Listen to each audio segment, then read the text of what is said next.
How to add echo and reverb to sound. To begin, I added an audio to my timeline and I want to add echo and reverb to it.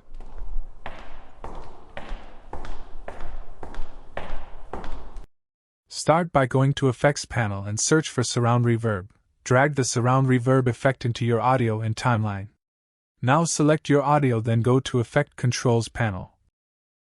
And under Surround Reverb Effect, click on Edit button. In the pop-up window, increase the gain all the way up and press spacebar to hear it. My audio is low, so to fix it, select the audio and timeline, then press G key. In the pop-up, adjust gain by 10 decibels and click OK. You can click on this button to toggle on or off the effect. At last, decrease the room size for a value that you want.